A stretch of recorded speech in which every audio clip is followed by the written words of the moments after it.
Pemadam kebakaran menjadi instrumen penting di setiap kota dan juga kabupaten di Indonesia. Seperti kota lainnya, di Surabaya, Jawa Timur, pemadam kebakaran juga tidak cuma mencegah dan memadamkan api. Mereka juga melakukan aksi penyelamatan lain. Kerjanya berat, latihannya juga tidak ringan. Rangga Umar akan mengajak Anda untuk merasakan bagaimana jika sehari menjadi anggota pemadam kebakaran.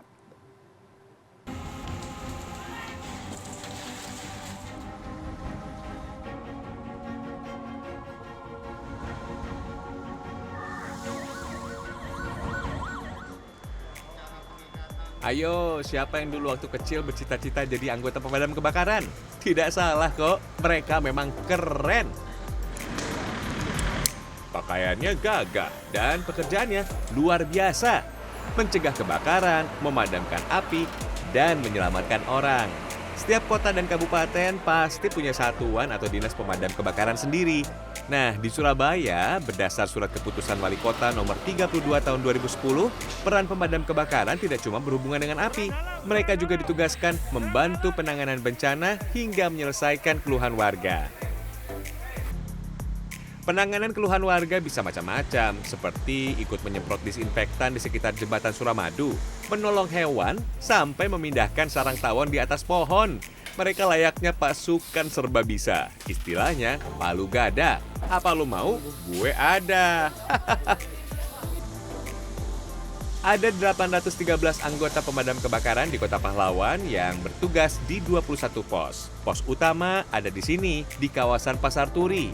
Di sini juga diparkir 2 Bronto Skylift. Ini adalah unit pemadam canggih yang dimiliki Surabaya. Ini yang namanya Bronto Skylift. Ini cuma ada 4 ya Pak ya di Surabaya ya? Di Surabaya. Ini di Jawa Timur bahkan cuma ada 2 ya? Di Jawa Timur sudah lumayan ada yang punya dari Kediri. Oh, itu juga ada? Oke. Garam, terus Gresik. Gresik juga punya. sudah. Oke. Jadi Madiun. Nah, ini yang ukuran berapa ini? ini yang 42 meter. Tinggi dari sini sampai ujung itu? Dari kita tempat turntable ini. Oke, 42 meter dari sini. Tapi paling tinggi ada 100. 104 yang atas.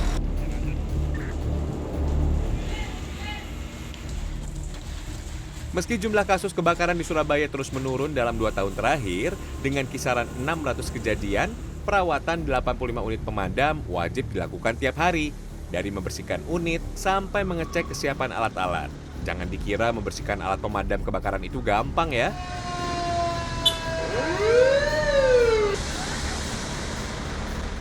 Nah, yang namanya menggulung selang pemadam kebakaran nggak bisa sembarangan. Nah, jadi saya tadi dapat instruksi sudah. Pertama gini sekitar 4 cm, sekitar kemudian dilipat lagi, separuh. Nah, ini buat ngunci katanya. Kemudian harus presisi, harus perlahan, harus kuat sekali biar nanti nggak kusut. Petugas pemadam kebakaran Surabaya juga punya tim elit, namanya tim orong-orong. Tim ini beranggotakan 40 orang. Disebut elit karena mereka dipilih dari ratusan anggota yang ikut seleksi. Kemampuan mereka dinilai lebih dari sekedar memadamkan api. Tim ini punya rutinitas lebih ketat, selalu apel tiap pagi dan dilanjut senam damkar. Senam ini dikhususkan bagi para pemadam untuk melatih stamina dan massa otot. Apel paginya berat.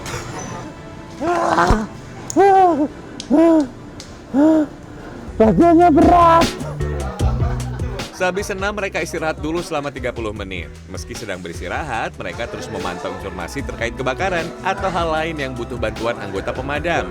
Semua komunikasi dilakukan lewat handy-talkie yang terhubung ke 21 pos. Karena pasukan elit, istirahat jangan lama-lama. Latihan demi latihan harus dilahap setiap hari. Latihannya terus berulang dengan porsi yang sama setiap hari. Tapi memang harus dilakukan supaya mereka selalu siap jika kejadian yang sebenarnya datang. Dua, tiga. Skenarionya ini adalah kita akan mengevakuasi seorang yang berada di lantai 3 atau 4 itu dengan menggunakan tali atau rope ya. Jadi ininya alat penyelamatnya nanti akan digantung dan dikerek gitu dari bawah ke atas. Di atas sudah ada beberapa orang yang menemani korban dan mengambil tandu dari bawah. Tarik, oke, ulur, sip. Jadi ini skenario ini muncul misalnya dalam situasi penyelamatan di mana lokasi berada di daerah yang sempit, tidak bisa dijangkau oleh alat pemadam yang bisa tinggi atau misalnya Bronto, dan juga misalnya dalam kondisi di mana tidak ada tangga. Setelah tandu sampai di atas, tim bekerja memindahkan korban ke tandu. Harus sangat hati-hati karena korban akan diturunkan dengan cara yang tidak biasa. Semua proses evakuasi korban ini juga dilakukan dengan cepat.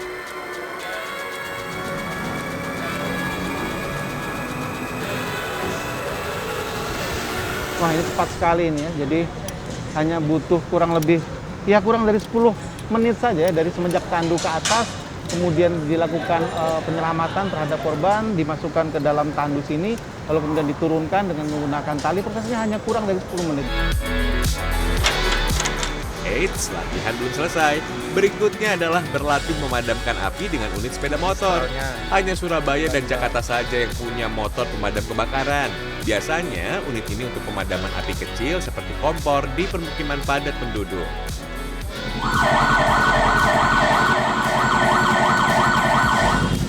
Ini mobil motor ini namanya walang kadung ya. Jadi seperti namanya memang dia melesat di gang-gang sempit yang misalnya ada kasus kebakaran begitu yang nggak bisa dijangkau oleh mobil pemadam kebakaran. Ini selangnya sepanjang 15 meter maksimal. Jadi cukup aman ya digunakan. Yang namanya kejadian memang tidak bisa diprediksi dan bisa datang kapan saja. Belum selesai beristirahat dari latihan, tugas sesungguhnya sudah menanti. Ini akan beraksi ini ya.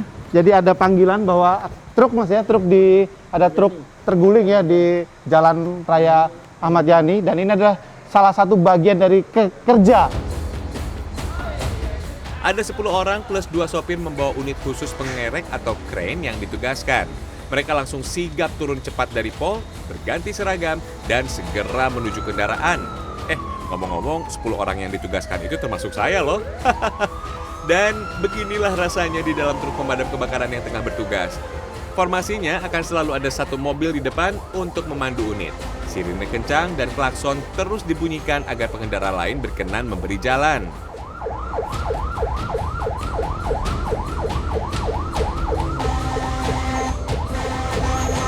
Jadi selain ambulan, mobil PMK adalah prioritas di jalan ya. Jadi ketika ada mobil PMK sedang bertugas untuk melakukan penyelamatan, maka saat ada di jalan harus minggir. Berada di unit jenis tanker fire truck seberat 38 ton yang terus bermanuver menemukan ruang kosong di jalan yang padat, rasanya cukup menyiksa. Tapi itu kan buat saya, buat anggota tim pemadam mah sudah makanan sehari-hari. Lokasi truk terguling ada di pinggir jalan raya. Untungnya tidak ada korban, meski semua muatan truk berserakan. Truk ini celaka saat melaju kencang dan tiba-tiba salah satu ban meletus. Ya. Maju. Oke. Yuk.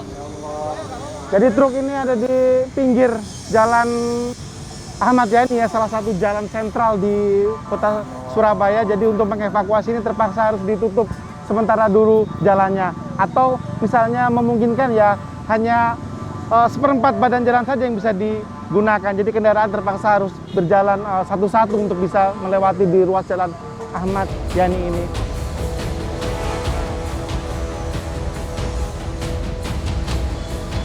Caranya adalah menggulingkan satu sisi badan truk hingga truk bisa kembali ke posisi normal. Dalam tugas ini, unit crane milik tim pemadam kebakaran harus hati-hati.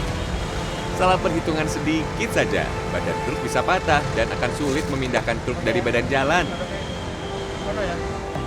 Yang juga harus disiapkan adalah APAR ini ya, karena cukup berisiko, karena tadi juga saat dilakukan proses pengangkatan, bensin ataupun bahan bakar dari mobil ini juga sempat keluar. Karena belum berpengalaman dan tidak pernah ikut latihan, saya hanya bisa membantu petugas damkar dengan meminta kendaraan lain melaju perlahan. Dan 15 menit berselang, truk naas tersebut posisinya telah kembali seperti semula. Oke, truk ini sudah kembali seperti semula posisinya, barang-barangnya juga sudah dipinggirkan ke sana, berarti untuk tugas kali ini sudah selesai dari PMK dan nanti ini akan dibawa dan akan dibersihkan oleh tim dari Dinas Perhubungan atau dari kepolisian, dan sehingga jalan ini bisa kembali untuk dibuka kembali. Wah, benar-benar pekerjaan dan latihan berat yang saya rasakan seharian ini. Tugas penyelamatan lain akan selalu dihadapi oleh petugas pemadam kebakaran. Salut untuk Anda Bapak-Bapak. Terima kasih ya untuk pengabdiannya. Sehat-sehat selalu ya Pak. Rangga Umara, Heru Sudarmanto, Surabaya, Jawa Timur.